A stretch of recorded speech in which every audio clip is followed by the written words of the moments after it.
Hello, I'm Margot Rose, and I'd like to welcome you to the pet section of Body Aware Grieving. This section is intended to help people celebrate and potentially mourn the relationship we have with our pets. We invite our community of readers and participants here at Body Aware Grieving to send in stories and images about the animals that they care for and love. Regardless of what type of pet you've welcomed into your family, there are many aspects of owning a pet that we all share in common.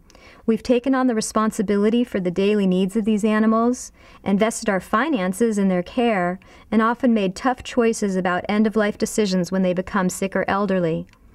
Often our pets are with us through a variety of life changes in jobs, homes, and romances, providing stability, companionship, and enjoyment on a very, very deep level.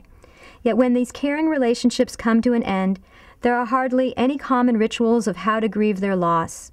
Sometimes just talking about our lives and how we're enriched by our pets can be very, very gratifying.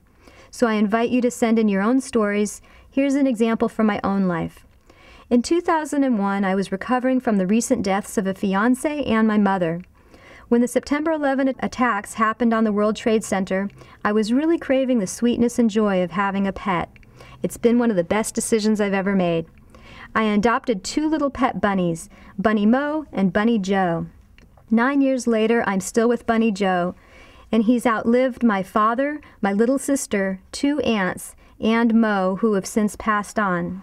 Joe just lights up my life. He's a great friend and buddy. Just watching him eat, cleaning his little face, even watching him use his litter box is just an absolute pleasure. It's just a fun part of my day. My house is filled with an herb garden I've set up with him with over 12 different varieties of rotating plants, including basil, various kinds of mint, and his favorite is fresh strawberry plants. Mo died of old age about a year ago, and since then Joe wants almost constant companionship and cuddle.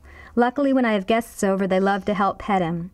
Bunnies are very prone to upper respiratory infections as they age, and Joe has nearly died over the past winter.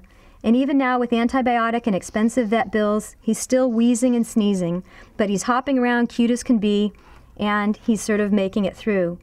Right now, I'm just trying to enjoy Joe as much as I can, take as high-quality care of him as he needs, and prepare myself sort of mentally and otherwise for the fact that he could be passing on at some point in the near future.